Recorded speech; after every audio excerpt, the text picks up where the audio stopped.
সে নবীজি চইলা যাবেন। নবীজির গুনাহগার উম্মতদের আমলনামা মাপার দৃশ্যটা দেখতে পারবে। এমন সময় এক গুনাহগার উম্মতকে ফেরেশতারা হাতে পায়ে বেড়ি লাগাইয়া তাকে জাহান্নামের দিকে টেনে টেনে হেঁচড়ে হেঁচড়ে নিয়ে যাইতে লাগবে। এমন সময় নবীজি তার পিছন থেকে জামা টেনে ধরবে। আল্লাহর নবী বলেন, আমি জামা টেনে ধরবো। আল্লাহর ফেরেশতারা টানবে সামনের দিকে, আমি টানবো পিছন দিকে। আর ডাক দিয়া বলবো, ফেরেশতারে একটু থাম থাম, সে তো আমার উম্মত, আমার উম্মত। ওরে নিস না, ওরে নিস না।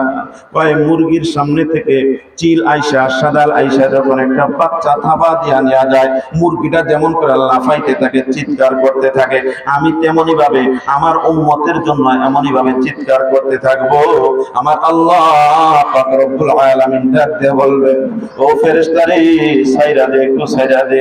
তোরা কি খেয়াল করস না কেরা ধরছে, কেরা ধরছে? উনি হলেন আমার হাবিব, আমার বন্ধু মুহাম্মদ। জামাতাই না ধরে আর তোরা সামনের দিকে টানাস। আল্লাহর ফেরেশতারা বলবে, আল্লাহ আপনার এই বান্দার আমলনামার মধ্যে নেক কম কইরা গেছে, এই জন্য তাকে জাহান্নামের দিকে নিয়ে যাইতেছি। আল্লাহর নবী ডাকতে বলে, আমার উম্মতের নেক কম করতে পারে না, আমার চোখের সামনে একটু মাপ দিয়া দেখাও। আল্লাহ বলবেন, আচ্ছা ঠিক আছে ফেরেশতারা যাও, আমার বন্ধুর সামনে আমার বন্ধুর উম্মতের নেকি বুঝি আরেকবার ওজন করে দেখো।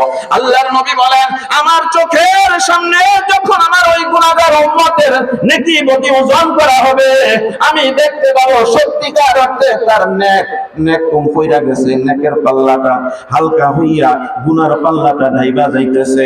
আমি নিচ থেকে এইভাবে যে আলগি দিয়া ধরবো, আল্লাহু আকবার বলেন না সবাই? আমি নিচ থেকে এইভাবে আলগি দিয়া ধরবো।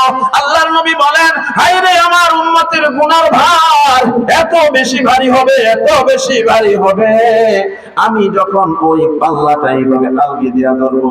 আল্লাহর নবী বলেন, আমার শরীরের মধ্যে যত পশম আছে প্রত্যেকটা পশমের গোড় থেকে ঘাম ঝরতে থাকবে, ঘাম ঝরতে থাকবো, তারপরেও আমি ছাড়বো না।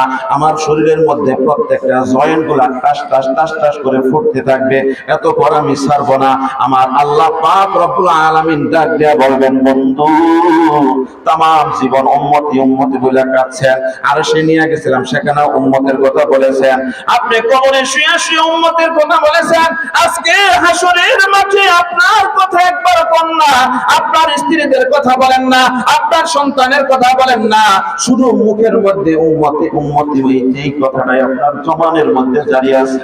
আল্লাহ তাআলা ডাকতে বলেন, ও বন্ধু আপনি ছাইরা দেন, ছাইরা দেন। আল্লাহর নবী বলবেন, না না ছাড়বো না। আল্লাহ পাক রব্বুল আলামিন ওই সময় ঘোষণা দিবেন, যান যান, আপনার হাতের বরকতে আপনার উম্মতের নেকের পাল্লা আমি আল্লাহ ভারী কইরা দিলাম। সুবহানাল্লাহ বলে ফেরেশতারা ছেড়ে চলে যাবে, নবীজি তাকে টেনে টেনে জান্নাতের দিকে নিয়ে যাবে। চিল্লায়া বলেন সুবহানাল্লাহ। 3 নাম্বার, উম্মতরা খুঁজবে হাউজে কাউসারের কিনারে। নবীজি উম্মতের জন্য হাউজে কাউসারের পানি নিয়া তারপরে উম্মতের জন্য অপেক্ষা করতে থাকবে। ওই দিন কিছু কিছু উম্মতকে আল্লাহর নবী হাউজে কাউসারের পানি পান করাবেন। ওই দিন নবীজির হাত থেকে কাউসারের পানি পান করার নিয়ত কার কার আছে দিকে হাত তুলে দেখান, আল্লাহকে দেখাই দেন। লিল্লাহি তাকবীর, লিল্লাহি তাকবীর। আল্লাহ সবার হাতগুলোকে কবুল করো, চিল্লায়ে বলি আমিন। ওই দিন নবীজির হাত থেকে যাদের দিলের ভিতরে তামান্না আছে, আমিও যেন নবীজির হাত থেকে কাউসারের পানি পান করতে পারি।